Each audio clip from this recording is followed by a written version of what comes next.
all the demons quiet, yeah. We were built to thrive, yeah. I think that we've all had enough. What keeps you up at night, yeah. Make all the demons quiet, yeah. We were built to thrive, yeah. For the kids, for the kids. The roster that passes through. Wait until the Reaper takes my life.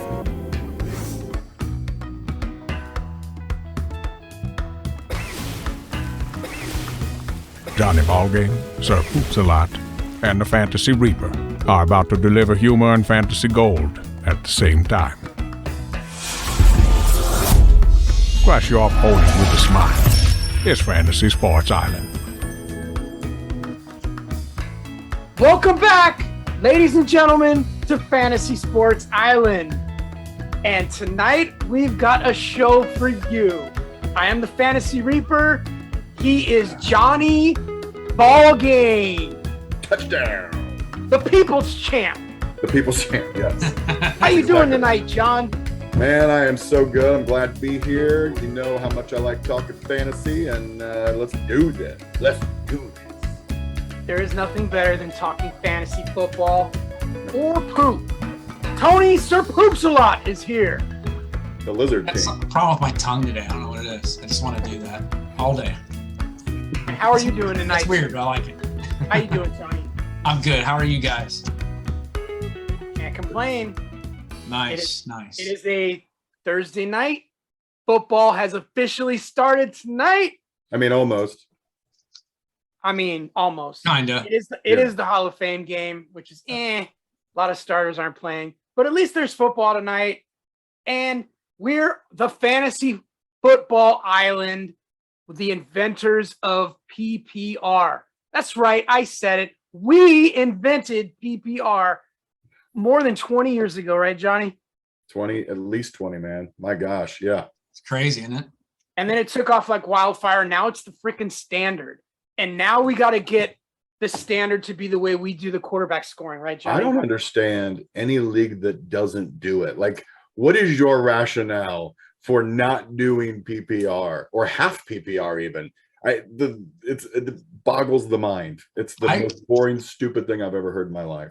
Sorry to interrupt, but I had an article in my feed this morning, and I was going to forward it to you guys, and I got a phone call, didn't finish it. Anyway, it was why PPR? Why are people still doing PPR or using PPR? And some dude wrote about how awful it is. Oh wow! And I started to get into it. And I'm like, what? I'm like, all right, I'll get back, and I forgot to go back to it. So I'm going to Google to see if I find that article and send it to you guys. But it was like because PPR is a blast. Yeah. Was that written by a guy named Stupid McGee? Yeah. I have a feeling he was going to probably talk about half-point PPR, which is becoming a thing now. But you know what? I still like the full-point PPR. That's the way to go, man. Yeah. A catch is a catch, man. Should be a point. Exactly. Reward everything. A completion should be a point. Yes. Yeah, he was talking about the first down thing. Give a point for a first down, not for a completion. It's like, give a point for both. Yeah. More points, more happy. Fun, dude. You're supposed to keep it exciting. Love more points. All right, fellas. Tonight we're talking about the NFC South fantasy breakdown. That should be an interesting topic because there are some good teams in this division, mainly the Tampa Bay Bucks and the New Orleans Saints. And I can't wait to talk about them. We're also going to do one of our favorite segments, Johnny Ballgames. Go with your gut. He's going to rattle off what's going on in his gut. He's just going to spew a bunch of stuff, and about probably 75% of it's going to be right when it's all said and done at the end of the year. Right, John? Let's hope. Let's hope the gut keeps us all sane and keeps us all going. So, love my gut. So what you want to do is when we get to that segment, get out your tablet and do like the waitress should do and write it down because you're going to need to come back to your notes for the draft and pick up these guys that Johnny's talking about. So we can't wait to get to that segment. We'll do that in a minute. First, we would like you to hit that like button.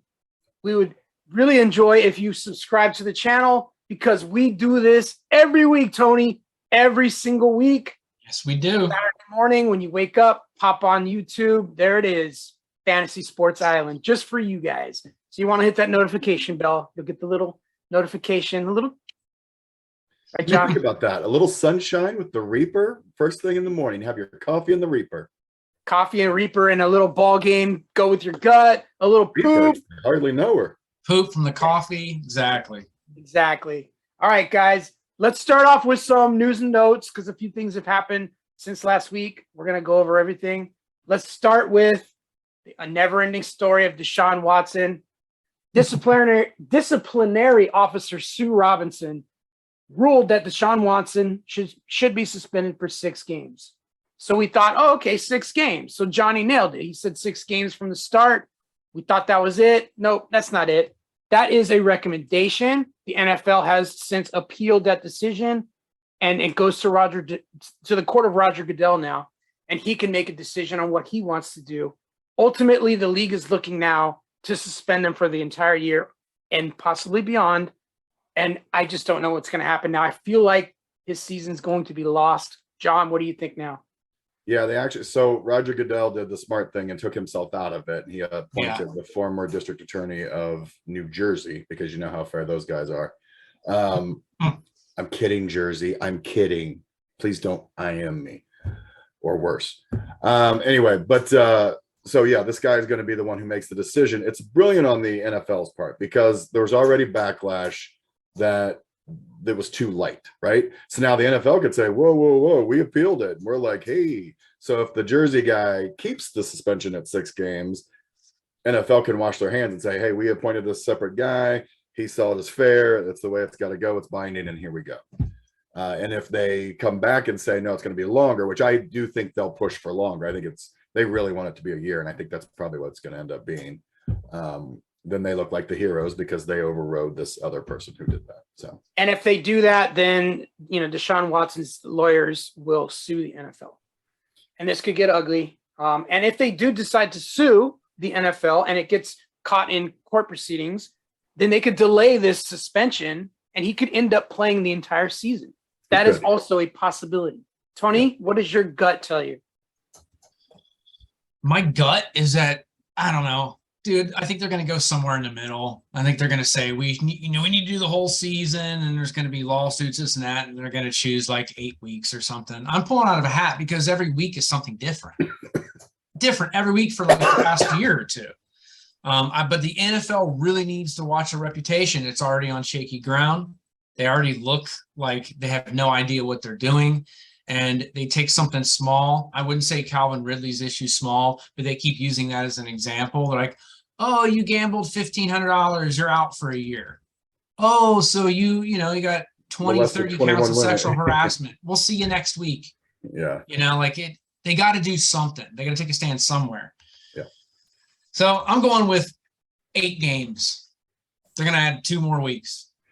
Who knows? I don't think, here's what I think. Because of his $1 million clause thing, I think if they decide to suspend him for the year, I don't know that they're going to try to sue and get that. Like if I was with Deshaun Watson, I'd go, well, I'd rather be suspended for this year than lose this lawsuit and then be suspended next year for a crap ton more of money. Good point. Because of this first year is only worth $1 million in this contract, I think they already planned on this. They'll go whatever, and then let's just be done with it. Let me just ask a quick question. How do you guys feel? What's your opinion on him missing that amount of time? And let's also say he misses the entire season. What I mean is, how rusty is this guy going to be? How much can you? Yeah, that's going to be 2 years off.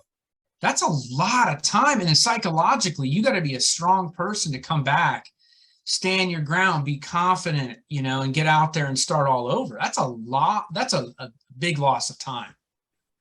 And this is a fantasy show, so we like to talk about the fantasy fallout, regardless of how you feel about the Deshaun Watson scenario. My advice to you is to stay away. I think it's going to end up missing most, if not all, of the season. That is the most likely outcome. Don't draft him.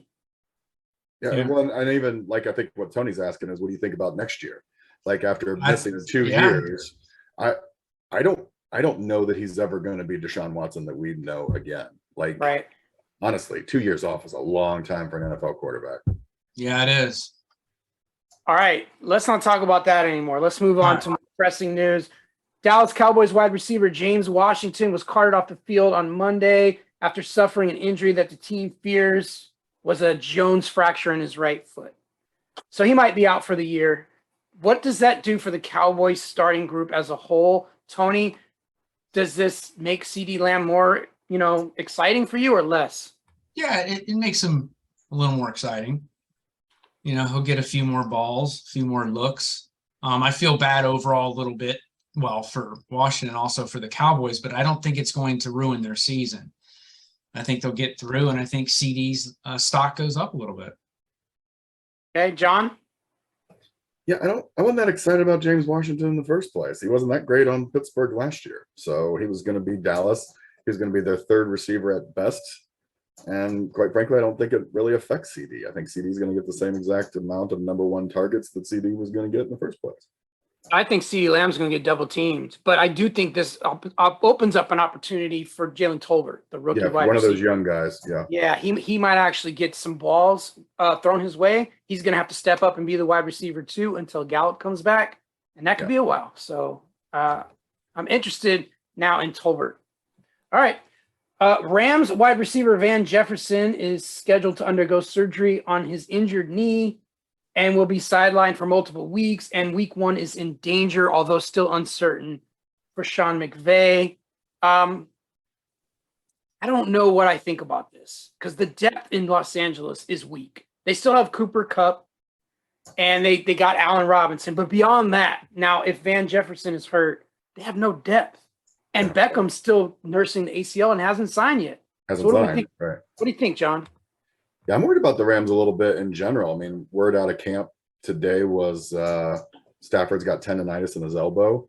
So they're going to lower his passing. I mean, that always scares me. Coming off a long season that he just came off of. Now we're losing depth there. I think it's a big deal. That was definitely their third wide receiver, and he was starting to come on last year a little bit. So I think they should be worried. They should be worried. Things are getting thin out there in LA on the offensive side of the ball. Yep. I also heard that it is now probably going to be a 50-50 split between the running backs, which really pisses me off because Cam Akers was looking like a solid 3rd, 4th round get. And now if he's going to share carries, kind of like, now I don't want either one of them. Yeah. I'm assuming you mean with Henderson. With Henderson, yeah. Just the whole LA Rams offense for fantasy purposes is shaky. Feeling weird. Yeah. It is. All right. Free agent running back Justin Jackson, formerly of the Chargers, signed an undisclosed contract with the Detroit Lions on Monday. Does this mean anything to you, John? Nope. Tony? Not really. Not really. Doesn't affect Swift. They already got a number 2 back anyway. I can't remember that guy's name, but he was pretty good. Yeah, Williams. Yeah, thank you. Yeah. Brought him in for safety purposes. Make sure. Justin Jackson was really good last year in spells when Eckler was out. So I think he could help Detroit, and I think he actually might take over the secondary position instead of Williams and might be the handcuff. But we'll see. Yeah. Denver Broncos wide receiver Tim Patrick was carted off with a torn ACL. His season is over. Does this affect Russell Wilson to you, Tony? Yeah, a little bit. Again, I don't think it's major. It's kind of similar to the Cowboys situation. Patrick last year had a few good games, so they don't have to have the guy, but it doesn't help them to lose him. So another one of those things. They'll survive, but, it'd be better to keep him around. All it means to me, Johnny, is Cortland Sutton. Sutton is going to get lots of Sutton. What do you think? I think Jerry Jeudy actually is going to be a winner on this too, because he's going to be outside more. Because that's the position where Patrick was. So I like both of those receivers now a little bit more. I hate saying that about Patrick going out, because I actually really like that guy. I think together it was a really nice trio of wide receivers, probably one of the top 5 trios of young wide receivers in the league. And without him, and I'll talk about that group a little bit more because there's somebody else we're not talking about in that group that I'll talk about during Johnny's gut feeling area. So excellent segue, Johnny. Excellent segue. Tease them. Keep them on their toes. All right, last bit of news that I really wanted to go over. Well, there's actually 2 pieces of news. Let's start with the positive. Deebo Samuel and Deontay Johnson both got their extensions. We've talked about this when Deebo got his money. we thought, okay, now they'll start putting back at running back, and that'll be done. And it was in his, it's a clause in his contract. He gets extra money if he gets a certain amount of rushing yards and touchdowns. So now you know he's going to be Devo. Now he wants it. Yeah. Now he wants it. Yeah. So we're happy about that. The Deontay Johnson extension, we were worried that the Steelers might play hardball, but they did go short-term 2-year deal, high annual money per year. So I like the deal for Deontay. He gets a couple years. He'll still be young and a chance to go free agent again in 2 years. Johnny, what do we think about Deontay? Yeah, I actually really like that for both sides, right? They needed to keep that wide receiver really good, young wide receiver. Sometimes they've got some bad luck with their receivers after about 5 years, 6 years, so they're not on the hook for too long, just in case that happens to them again. But I really like it for Deontay because, like you said, he got a really nice payday. It's only a 2-year extension on his contract. 27 million guaranteed, and he's young enough that he can actually get himself another nice big payday. So I think it's a win-win for both sides. All right, good. All right, and then the negative news: the Miami Dolphins forfeited their first-round selection and a third-round pick in 2024. So 2023, they lose their first-rounder, and they lose a third-rounder in 2024 in the NFL draft for tampering violations. Now, we've heard about, like, maybe they were tanking and all that, but this is not what this is. This is tampering with Tom Brady as a free agent. The NFL suspended Stephen Ross, the owner, until at least October 17th due to the violations. I've heard all kinds of stuff about this, but I haven't heard nothing about Tom Brady's involvement. Why are we not talking about this, John? I don't know, man, but I mean, this guy sounds so shady. Like, it wasn't just Tom Brady. It was Sean Payton when he was still coaching with the Saints. Then it was Brady, and now it's, and it was the tank for Tua. That's all in there. That's all the reason that all of those things were the reason that they got suspended. They've lost draft picks. I mean, listen, you're a shady businessman. I guess you're going to be a shady owner. That's all I can say about that. Now, Tom Brady retired, remember? Suddenly. And he was trying to manipulate his way to Miami at the time. And we talked about this. I thought there was something fishy going on. It seems to me, Tony, that Brady didn't get his way. They shut that down, right? And then he threw a tantrum and retired. And then after a couple weeks, he thought about it and realized he probably made a hasty decision and then unretired. What do you think about all this?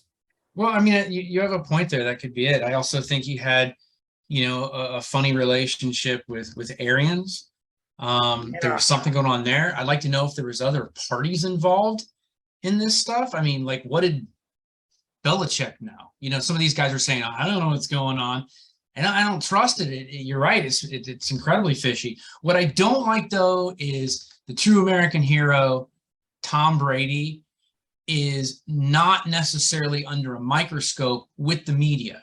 Like, I would be, up that thing going, hey, dude, let's pick this apart. That guy tends to get away with murder. He's a hero in the eyes of the American people. Everybody loves that guy. And we don't want to see the guy get suspended. He's Tom Brady. He's good for the game. But they need to do some more investigating and go a little deeper and see what they uncover. Yeah, I just don't understand why it's okay for Tom Brady to try to force that whole issue, but then the Dolphins get slapped real hard with violations. Right. Both trying to manipulate the system, both of them. And others involved too. Like you said, the coach, Sean Payton was involved. So, all right, we're done with news and notes. NFC South Fantasy Breakdown. Time to talk about the NFC South Fantasy Breakdown. We're going to talk about your Tampa Bay Bucks, the Saints, the Carolina Panthers, and of course we have to talk about the Atlanta Falcons. That is the order to finish as predicted by Vegas. We'll start with Tampa Bay. Quarterbacks Tom Brady, Blaine Gabbert. Who's the quarterback there again? Yeah, never heard of him. So let's talk about Tom Brady. I thought he was in Miami. Lost his center. Another lineman got hurt, but it should be okay. Things are a little shaky on the offensive line, especially up the middle where the rush comes. Are you worried about it, John? Yeah. I mean, we say it every year. Tony says this every year. He says we say it every year. That guy's it's gotta end sometime, right? At some point, we gotta go, oh, he is human. He is getting older. That nobody's thrown more passes than that guy over the last several years. That arm's got to be getting tired. He doesn't have a good center now. I'm worried for him. I'm worried. I don't want Brady on my team this year. Tony, there's Chris Godwin's coming back from a torn ACL. We're not sure if he's going to be fully healthy to start the season. Antonio Brown quit. They've lost several key components of that offense from last year, including Gronkowski, who retired. They did bring in Julio Bones. Yep. They did bring in the guy from Atlanta, Russell Gage. Mm-hmm. Just enough firepower for Brady to be a top 5 fantasy quarterback. Perryman, your boy, he's still there, Perryman. right? Yeah. I like the depth at wide receiver. They got a lot of, talented guys there. And from what we're reading and seeing, it looks like he's got, Brady has a little bit of chemistry with Julio too. And I like the running back depth. I like that Rashad White, right? I think he may move up. He looks pretty good. They're still talented. Their tight ends are decent also. It is the line, like you're saying, and if Brady can keep it together, they still have a good system. They still have a good team. It comes down to Brady, I think, and possibly that offensive line. So we'll see. I like Leonard Fournette this year simply because I think Brady's going to have to lean on the running backs coming out of the backfield a little more. He's going to have to get the ball out pretty quick. And Leonard Fournette, believe it or not, was second only to Christian McCaffrey last year in receptions per game at the running back position. 4.9 per game. That is a high number, Tony. 4.9 catches out of the backfield a game. Yes. If he continues that pace and he stays healthy, he's a top 5 running back just based on that. What do you think, John? Yeah, I have a different opinion of the running back rotation. But again, that's a tease for my next segment. Okay, we'll save that. Yeah. So the depth at running back there, we still have Gio Bernard in the mix and Keyshawn Vaughn. I think Gio's a candidate to get cut. I'm hearing negative things about him. But let's talk about the receiving core. We got Mike Evans, Godwin, Julio Jones, Russell Gage, Tyler Johnson, Rashad Perryman, Scotty Miller still there, and Cyril Grayson, who actually had a couple good games last year for Brady. Yeah. So there's still a lot of depth there. A lot of depth. I really like Mike Evans, though, guys. He's going to really have to lean on Mike Evans, especially early on, don't we think? Mike Evans is another one of those guys where, like, there's no way he's going to do it again this year. Like, every year, that guy's 1,000-yard receiver.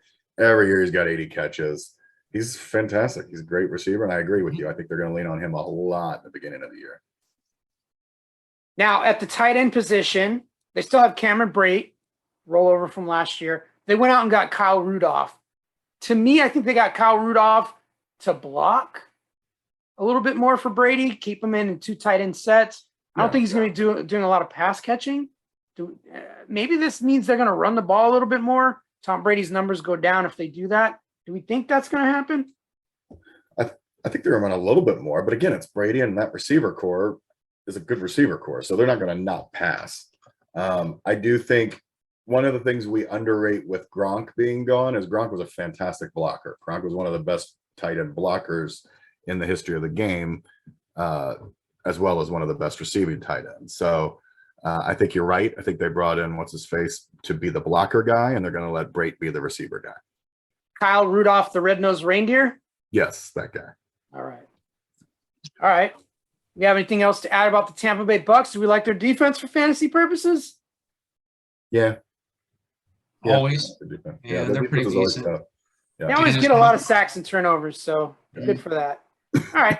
Let's talk about the New Orleans Saints. There is one thing I want to backtrack on. Earlier in the season, I did say, or earlier in the offseason, I did mention that I would avoid Alvin Kamara at all costs because his suspension is coming. However, the battery case against Alvin Kamara was delayed 60 days on Monday, August 1st. So that pushes it out to October 1st before they even start the proceedings. The second time it's been pushed. And second time, it could get pushed again. It is possible that Alvin Kamara could go through the whole entire season and not get suspended, and it might happen next year. It is also possible that sometime in the middle of the season, when the proceedings end, he could get suspended for the rest of the year. So there is still risk, but I think there's less risk than I originally thought. And I would take Alvin Kamara a little higher than I originally said. Second, third round, I think it's a good value for Kamara. What do we think? Have to. Yeah, I agree. All right. So that also makes, to me, someone that I can't trust to draft at all is Mark Ingram. He's old. If Kamara's not going to get suspended, Mark Ingram's not going to be coming out of the gate strong. So that's an avoid. The depth is weak in New Orleans at running back. They also have Tony Jones Jr., and that is it, folks. Do we think they're going to go out and get a free agent? I think they like Tony Jones Jr. He started to come on early in the preseason last year. I think there's some injuries, didn't really get on the field as much, but I think he'll end up being the backup running back. He's the handcuff as far as I'm concerned. Yeah, and they didn't actually access him enough. Like I think at the end of the season, the guy's good. The kid's talented. Okay, I still don't think there's enough depth there. There's only 3 running backs, and one of them could get suspended at some point, and another one is like 34 years old. Yeah, they might go get somebody else. They'll probably see who gets cut during preseason, or That's what I'm thinking. Right. For fantasy purposes, though, where do we want to take Kamara? Like, where's the line? Where's too early? Beginning of the second? I wouldn't take him in the first for sure. I wouldn't either. Mid-second? Mid to late second, I would take him. Okay, so there's our line. All right, let's talk about the wide receivers. Michael Thomas is back. He looks spry, looking like the old MT. They drafted Chris Olave from your Ohio State. They also got Jarvis Landry, guy you like in the slot, John. Love him. They got Deontay Hardy. They still have Traquan Smith and Marquez Callaway from last year, who now provides some sort of depth, and Kevin White. Kevin White's still in the league. I didn't even know. Still in the league. Yeah. Michael Thomas, Tony, for Royce. Royce wants Michael Thomas to be Michael Thomas again. Is he going to do it? We all do, but I don't. It's one of those things. I just don't see it possible. He's been gone too long. Remarkable wide receiver, so exciting. It's not that I don't buy it. It's just it's going to take him a while. If he jumps out of the gate and goes off, then my bad. But between the QB, I don't like it. I just don't like it. I think he's okay, man. I think maybe a third wide receiver, but he scares me, is all I'm saying. The thing that gives me hope is Michael Thomas was never really an explosive guy. It's more about his size and precise route running. And to me, it's like riding a bike that never goes away. I don't think he needs to rely on his speed and explosion to make catches. John, you with me on that? I actually really like Michael Thomas this year. I really like it. Yeah. All right. Like I like this receiver core. Maybe one of the better receiver cores in the league now. It went from these bunch of just guys last year to now you've got Thomas, you got Olave, you've got Landry, you've got Marquez now who can come in and play the burner down the field for every now and then, which is what he should have been being used as. Traquan can be a possession receiver if they need him in the back. It's Deontay Hardy is going to be a good he's a young receiver. So this is a good, this is the team I think is going to win the NFC South. I like the Saints this year. Bold prediction over the Bucks. Wow. Yep. Okay. So that must mean you kind of like Jameis Winston if you like the weapons there. No. I do. You do. All right. Tell me about Jameis Winston. I do. Jameis Winston. And again, we're kind of teasing into my next segment, but I'm going to give you a little something. Johnny Ballgame got special. This guy's going to be a top 10 quarterback by the year. He's going to win somebody a league. Top 10? Top 10 quarterback. Oh, I feel filthy right now. You should. You should feel dirty. Tony, and you're top welcome, 10? by the way. Top 10 fantasy quarterback by the end of the year. And someone will win their league because they drafted him as their backup quarterback in the 8th round. And you're going to go, thank you, Johnny Ballgame. Thank you. There's always the possibility. I mean, the guy is a thrower, but he hasn't ever shown proof of correcting his interception issue. There were some signs early in the season last year that he looked pretty good. Yeah. I've always thought he had it, but there's some areas that lack, and maybe this will be the season that comes together. My thing is the Thomas thing. Like, I'm just one of those guys that when somebody misses a lot of time, there's had some serious injuries, they're too risky for me. But yeah, I mean, I can't argue that too much with Johnny, but I don't know if I buy a top 10, maybe a top 15 though. For when he played, he was the 8th ranked quarterback last year. Yeah, I remember you saying that a couple of weeks ago. 102.8 QB rating. Right. I mean, he was good. He was actually really good last year. And he's got Taysom Hill. Taysom Hill lining up as like a short yardage tight end or some crap. Kamara coming out of the backfield. You got Hill. You got all these receivers. I mean, honestly, what are we doing here? Yeah, Jameis Winston, top 10. I'm glad you brought up Taysom Hill there, Tony, because I've been thinking a lot about this. Like in the last round, just taking a flyer on a guy that plays tight end, but could be the gadget guy at the goal line, could be a quarterback at times throwing a little gadget pass. That could be really valuable for a tight end, and you could get him in the last round and cut bait if that doesn't present itself, right? So I kind of like that as a sneaky late pick. I don't know if I like Adam Troutman, also coming off injury. I mean, he's just never done it, John. He's just never done it. I want to see it before I draft. I agree with you. I mean, I would draft Juwan Johnson before I draft Adam Troutman. I just don't believe in Troutman. He's always injured. Juwan Johnson should have been pretty good. I like Johnson, man. I like that guy. Well, at least the Saints went out and got a viable backup quarterback in Andy Dalton instead of the shit they were throwing out there the last couple of years. I mean, Trevor Siemian, come on, Taysom Hill. Like, it's good that they have a good backup plan in case like Winston gets hurt or he gets interception happy. Andy Dalton is a capable veteran quarterback. So I think you were right the first time when you called him Anti-Dalton. Anti-Dalton. All right. Enough about the Saints. Let's talk about some exciting Carolina Panthers players, because they do have some fantasy relevant dudes, right? And obviously we're going to talk about the guy that is the most explosive running back in football when healthy, and that is Christian McCaffrey. I had this debate with my cousin earlier today. Where the hell would you draft Christian McCaffrey? And I would probably draft him second overall, but he could go as late as 5th or 6th or 7th overall. That's how much, disparity there is between people. Let me just tell you this. No running back in the history of professional football has ever averaged more PPR points per game than Christian McCaffrey over his career. Having said that, in 2020, right ankle sprain, missed 6 games, came back, then sprained his AC joint, missed 4 more games, came back, and then strained his thigh and glute, missed 4 more games to end the year. Then in 2021, strained his hamstring, missed 5 games, came back, sprained his ankle, missed another 5 games. What do we do with all this information, John? Man, I don't know. No, I will say I am really torn because I really like him this year. There's a couple of injured running backs I got on my radar, and he is definitely one of them. And I wasn't sure how I felt about him last year, but I really feel good about him this year. I mean, really good. You think he's going to stay healthy? Yeah. Okay. That's a gut feeling, right? Yeah, I mean, it's not in my segment, but it is a gut feeling that I do feel like he's going to, because it's not really a big revelation that I think Christian McCaffrey is going to be awesome. So, but yeah, I do. I think he's going to stay healthy. I think he's going to have a big year. And if I draft first or second, I might take him.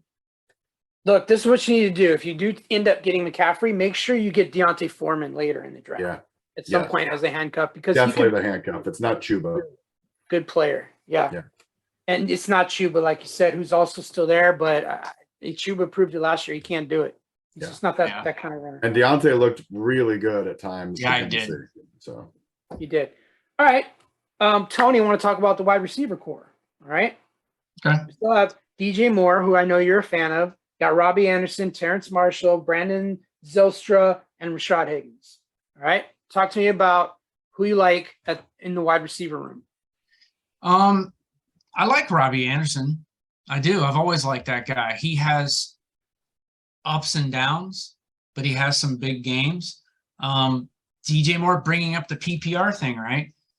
DJ Moore is a perfect example of how much PPR can actually help you, because he's not a touchdown machine, yet he gets the yardage, he gets the catches, he gets the targets, and he's always one of the top guys.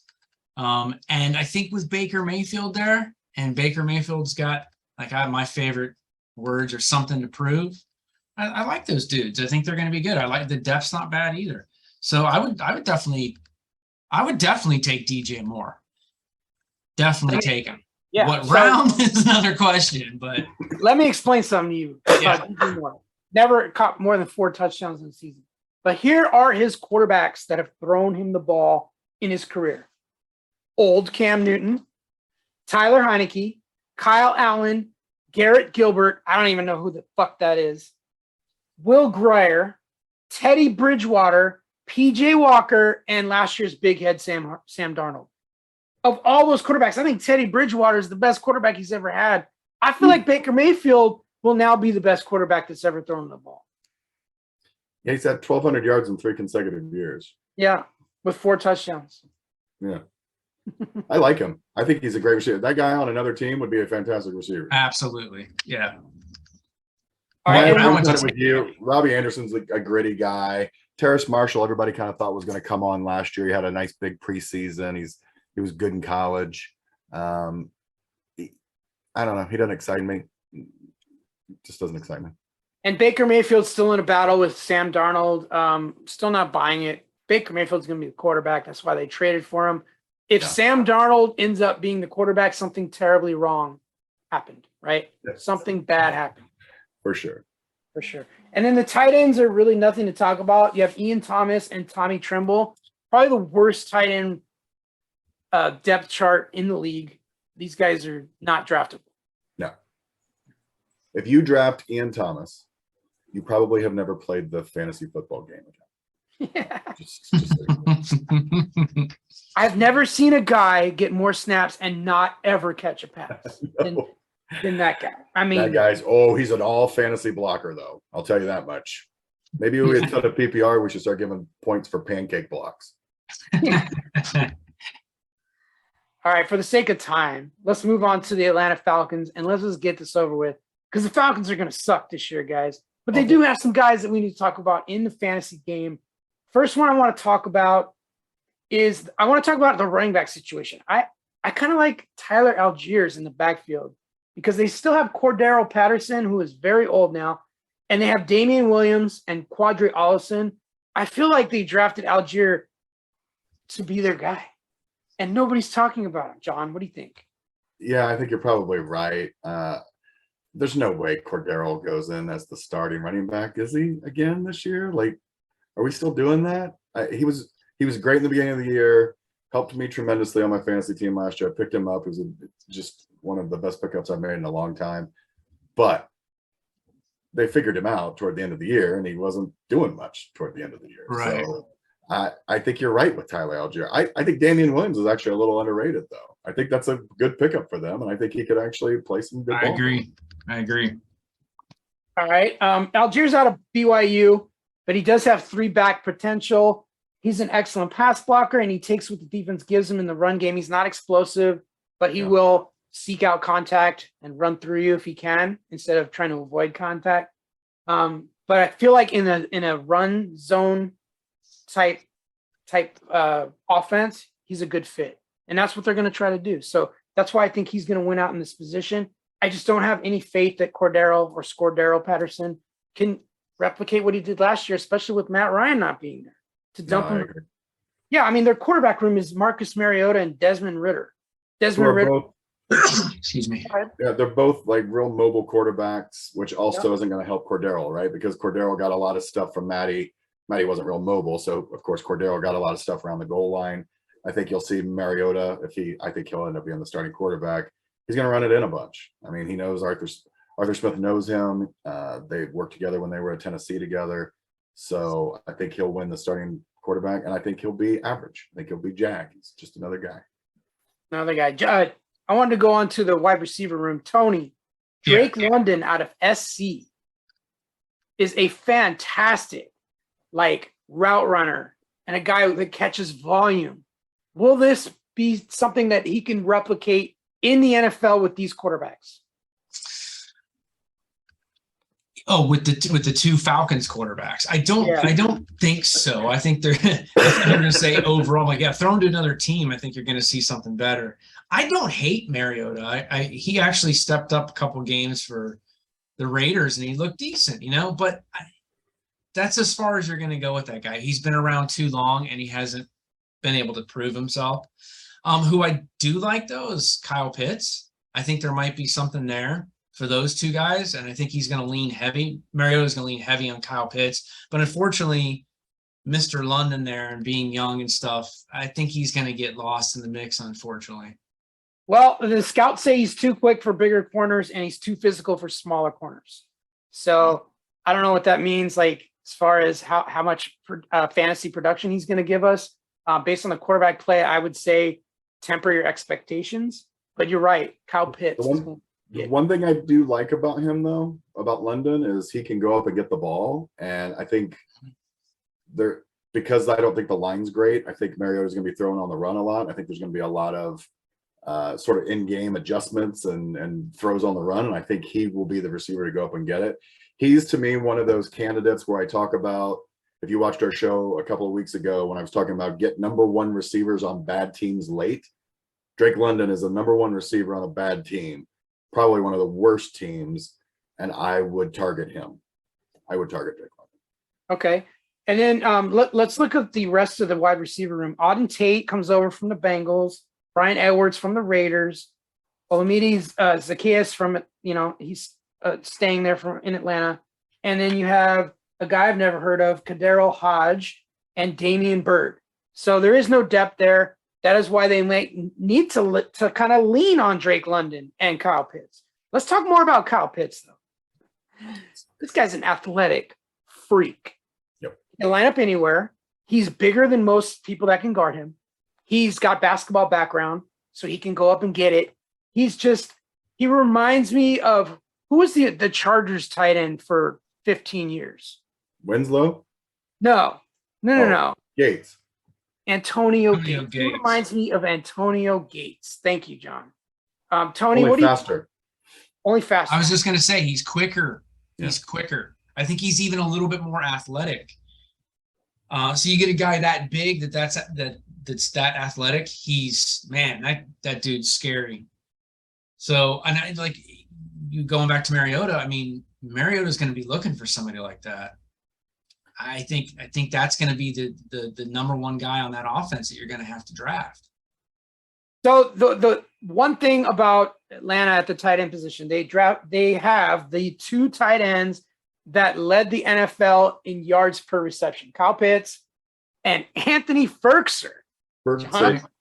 Anthony Ferkser. So, I mean, obviously Pitts is going to be the guy. Pitts' production and efficiency at such a young age was like, I mean, I know rookie tight ends don't really impress in year one, but man, he had one of the best rookie seasons for a tight end we've ever seen, and he's only 22 years old, Johnny. It's unbelievable.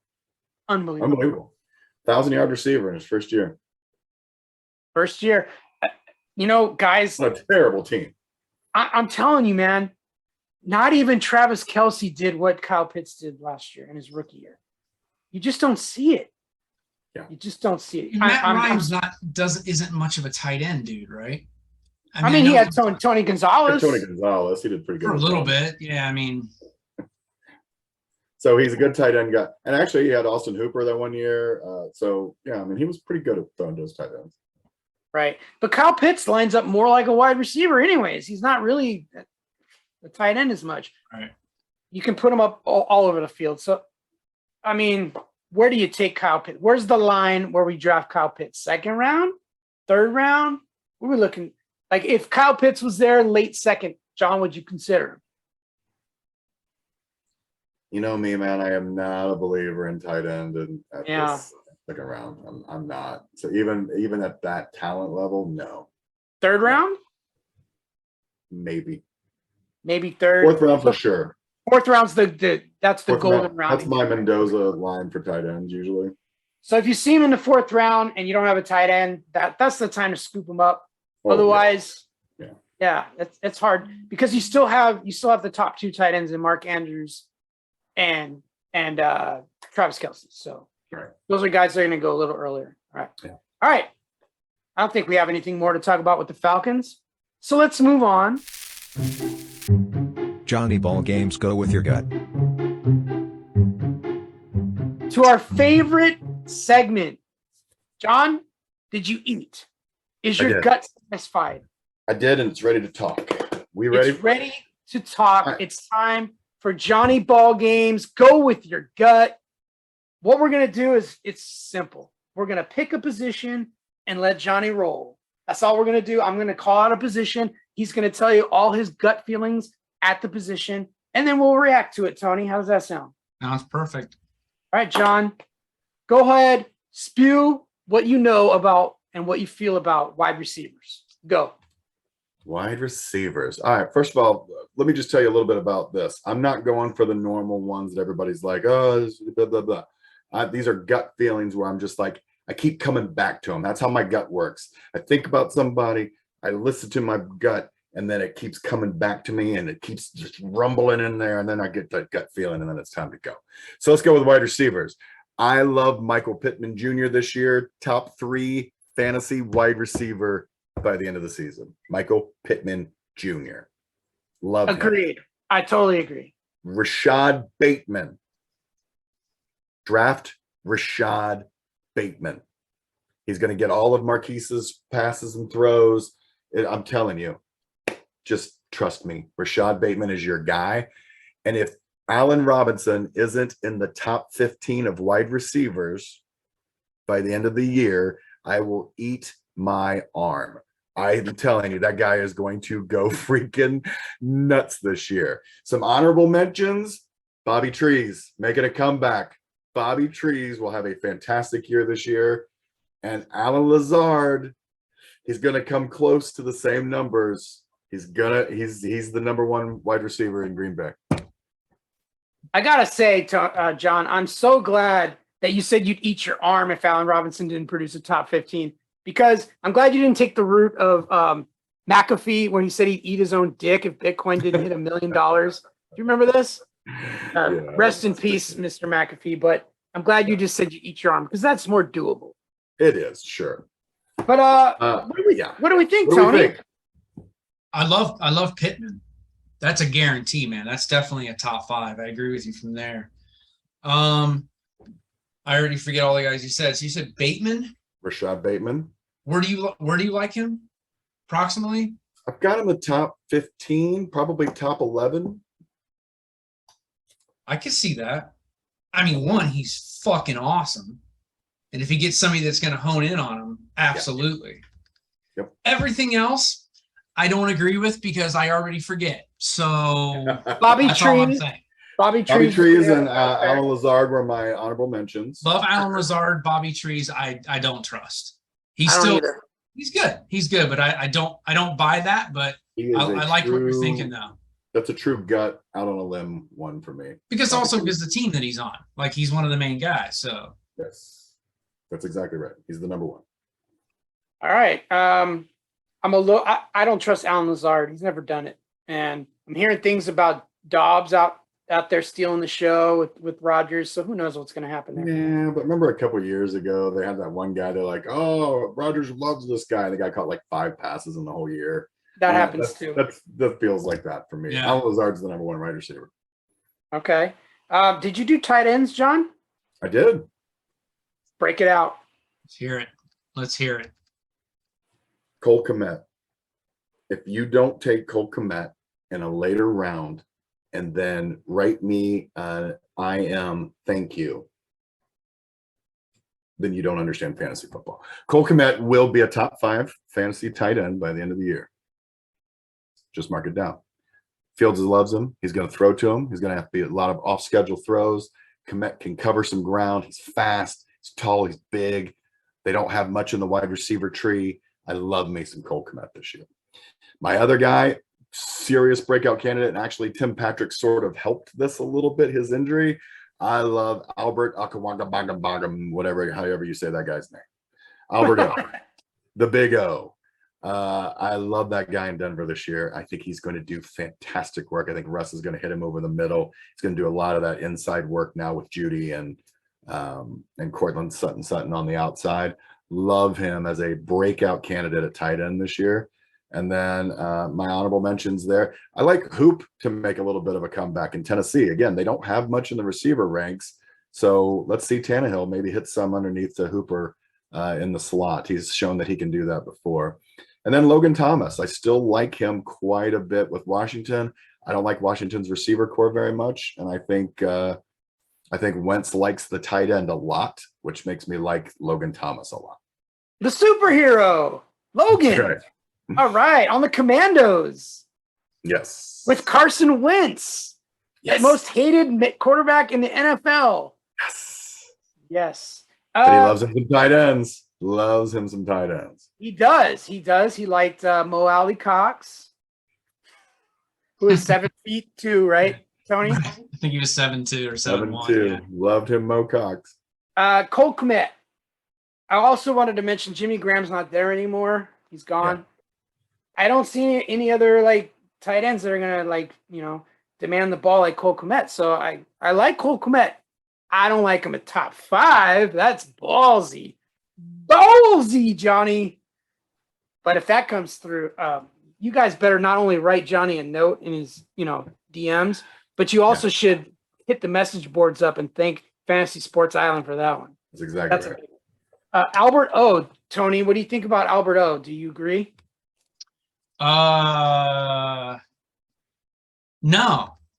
I don't. Because first of all, how do you pronounce his last name? Oh gosh, I don't even want to try. I stopped trying. That's a point against. And I don't trust the dynamic there. I don't. He doesn't throw to tight ends that much for him to be going off. They've gotten him some good tight ends, and those tight ends have produced 2 or 3 good games the entire season. So I don't love that. I do like the Cole Kmet though. I think he's going to be one of the main guys there. So he might be a 6 or 7 type of tight end. I kind of like that. All right, let's move on to the kickers. Nobody gives a shit about kickers, right, Bryce? All right. Your choice. We got quarterbacks left or running backs. Your choice, Johnny. What would you like to do first? Let's go running backs. Anybody who watches the show knows I've been down on this guy for the last couple of years. I love Saquon Barkley this year. Love. With a capital L. Almost your affection for Breece Hall level love of Saquon Barkley. I think nobody can love that much. Not as much as I love Breece Hall. Stop it. Top 5. Oh. Saquon Barkley ends up in the top 5 overall points. Love him this year. Also, who I love Raheem Mostert in Miami. Just the speed he's got. If that guy stays healthy, sneaky good pick down there. I think Tua hits him a lot on screens. I really, really, really, really like him. A lot. And then we mentioned him a little bit earlier. I like Rachaad White to overtake that running game. I think Lenny is fat and happy and has a contract. And when Lenny's fat and happy with a contract, Lenny is not near as good as Lenny can be when he's hungry. And so I think Rachaad White steals that, takes it, and by the end of the season, over the last half of the season, is going to end up helping somebody win a fantasy championship. John, hold that thought. I just got word that Leonard Fournette ate Rachaad White. Yeah. Man, that is a bummer because I thought he was going to be really good. Anybody else at running back you got for us, John? No, those are the only 3 I wanted to put on there. Okay. Again, I think Christian's going to make a comeback. I love Travis Henry coming back this year. King Henry is coming back. Travis Henry's coming back? Not Travis Henry. You know who I'm talking about. Henry. Derrick Henry. Thank you. Yeah, Travis Henry would be a call. That would be. Derrick Henry. I think King Henry will be back for the overall rushing yards, that's a gut feeling too. I believe Travis Henry had like 12 or 15 kids with 12 or 15 different baby mamas. Nice. Nice. So he won the fantasy championship in a different way. Yes, he did. 12 kids, 11 moms, something like that. Yeah, I think you're right, Tony. All right, Tony. He says Saquon's going to be top 5. Do you agree? I'll go top 10. What I've been, a month ago, I would disagree. But the more reading and the stuff I'm seeing, he's looking pretty good. He's sounding healthy. If you go back a couple years ago before his injury, he was a top 3. So for him to get back to that and be a top 5 is very possible. But I think he's going to be more like a 7, 8 kind of guy, which is still pretty damn good. So definitely don't overlook Saquon Barkley a little bit earlier than maybe you're anticipating originally. Yeah. Then we had Raheem Mostert. That's the guy you can get in like 11th, 12th round. What are we looking for, Johnny? Like, he's not a top 10 guy, right? Top 15. Okay. I got him in my top 15. I really like him. It's just from the moment I heard Miami was getting him, I was like, that guy's going to make that. Because every time he does run with the ball, he's good. It's just getting him to stay healthy. I think he wins it. And, he's dealing with Chase Edmonds. He's dealing with all the other guys there. But I love Raheem Mostert. I like him too. The thing I don't like is that contract with Edmonds. They gave him a big contract. They can be stubborn with that sometimes. So I'm afraid the first 6-8 weeks of the season, they're going to force feed that guy the ball. He's decent at catching some screens, but Mostert's awesome, dude. We saw games where like, whoa, I mean, that guy takes off. Yeah. Yeah, 200 yards a whole season. 200 yards in that playoff game. Remember that? Yes. If that guy has a whole season of actually playing running back, staying healthy with his receptions. So those of you guys who say no PPR leagues, you're stupid, because Raheem Mostert will make people pay. Also the fastest guy in the NFL, at least according to the speed on the Miami Dolphins is insanity. Insane. All right. Quarterbacks. That's all we have left. And guess what, folks?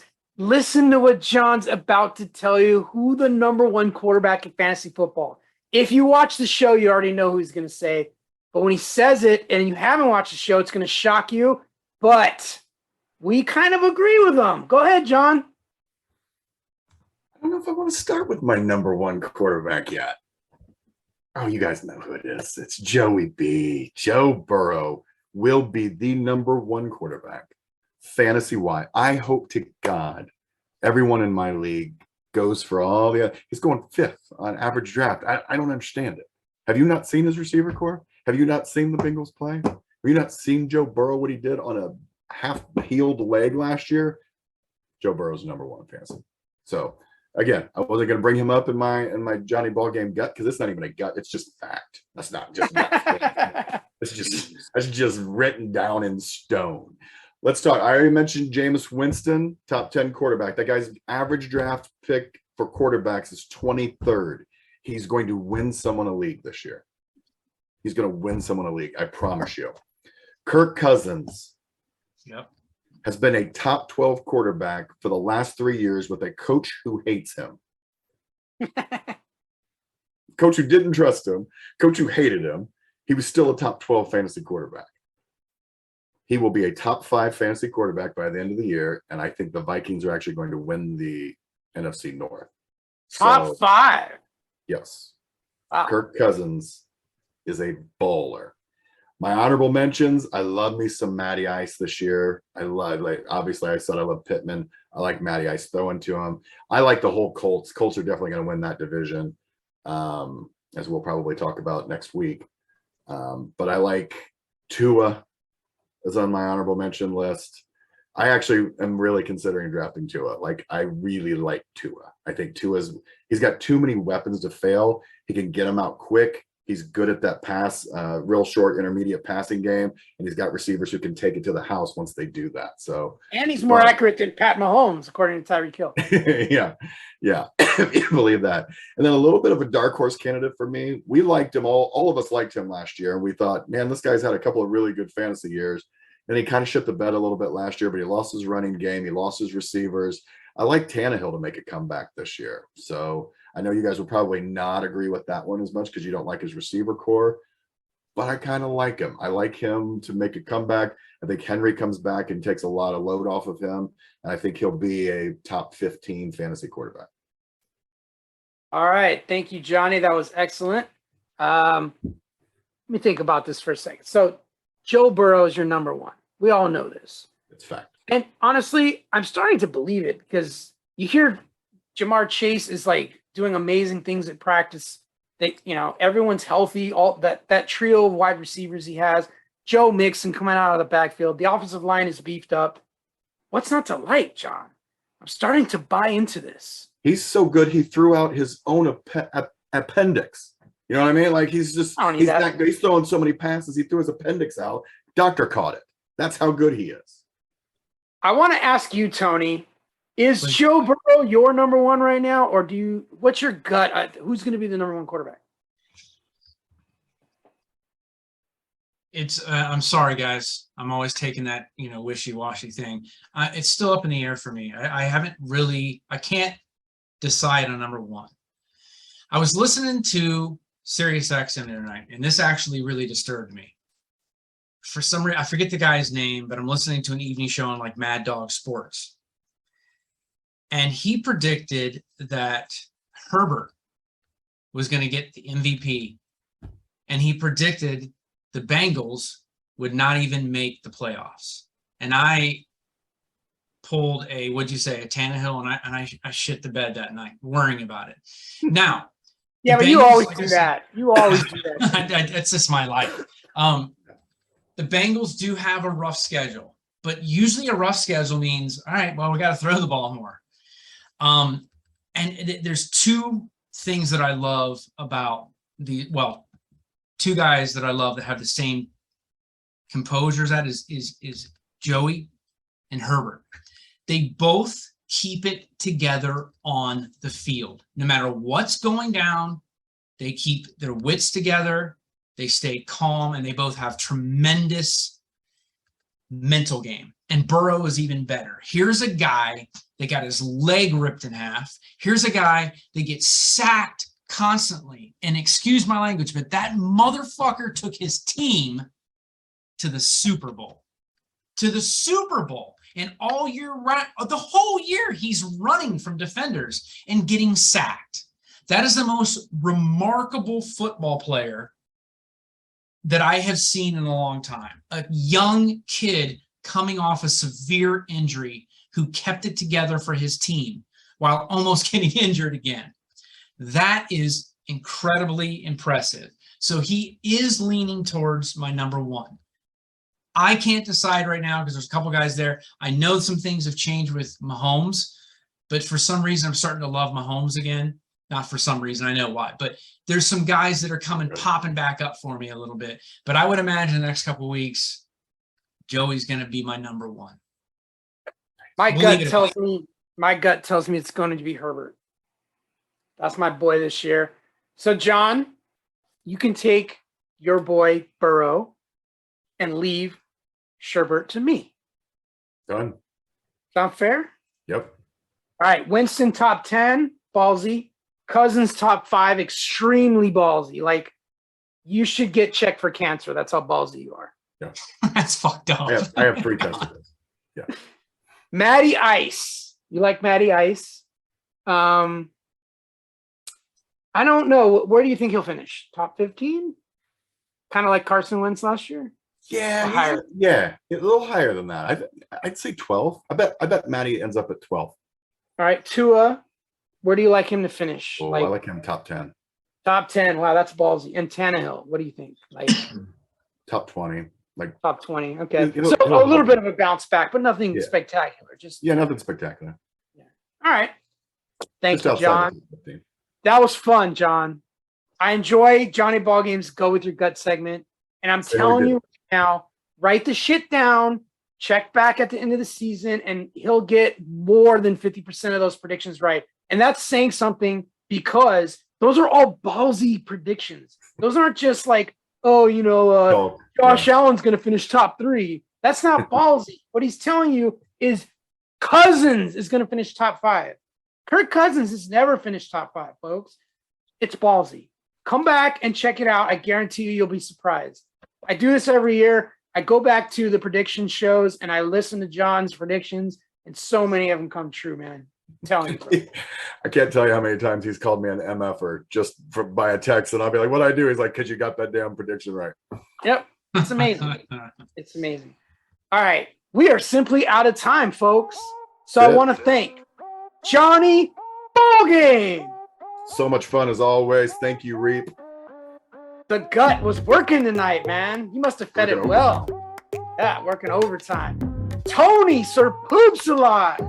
Thank you, my friend. My gut's working too. Oh yeah, I bet you. Poop is coming. Churning up some more of that poop. I'm just gonna go to bed and take care of it. I'm the Fantasy Reaper. Want to thank you for joining us on Fantasy Sports Island. Don't forget we do this every week. Check in next week.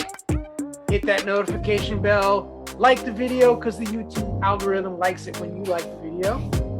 And comment if you like. Tell us what you'd like to see on the show for a segment, whatever you feel like. Just hit us up, right? Come on. All right, guys, we appreciate you watching the show. We'll see you next week. Thank you for watching. Once again, aloha. Peace. Tune in next week for another episode of Fantasy Sports Island.